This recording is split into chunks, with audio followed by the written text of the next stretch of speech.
Jak mnie kojarzycie na ulicy, nie na śląskim stroju, ale też tych moich dziwnych mantlach z okiem na plecach i każdy guzik je inny, to jejo. Chciałam wam porozprawiać o guzikach. Trzymia w ręce współczesne guziki, które są właściwie wzorcowane na tych dawnych. 1890 przed naszą erą są odnotowane pierwsze guziki, przy czym to nie były guziki, co by się zapinały.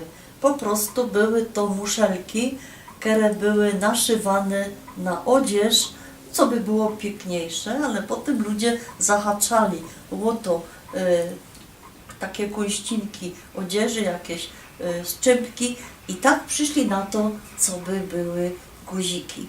Teroski, filobutonistyka to jest zbieranie guzików.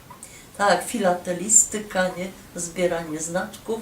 Także może dzisiaj chycicie jakiegoś bakcyla filobutonistyki i ja wam powiem, że te guziki, one są, no tak, podejrzewam, że wszystko w Chinach robione, one też, ale to są wzorce dawnych, pięknych guzów i takie niektóre guzy od kontusza, takie wielkie, one kosztowały i do dzisiaj kosztują całkiem niezły majątek, bo były wysadzane drogimi kamieniami.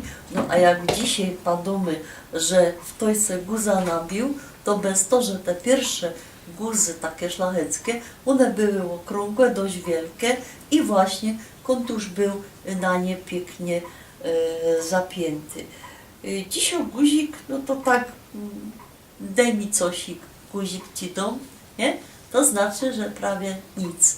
Ale jakbyście tak ciepli kajsik na te portale, na których wszystko idzie kupić, ja już nie chcę reklamować mojego ulubionego na A, to tam znajdziecie takie piękne, oryginalne cudeńka. I ja mam taki richtig jeden od kontusza, ale już tam te drogocenne kamienie to ktoś wydubał.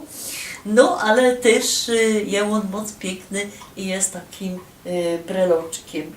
Także jak się będziecie zapinali na guziki, żeby mi się nie podobają, dziecka już nie poradzą związać butów, nie, bo są rzepy, to pomyślcie o tym, że to jest przedmiot, który ma 4000 roków.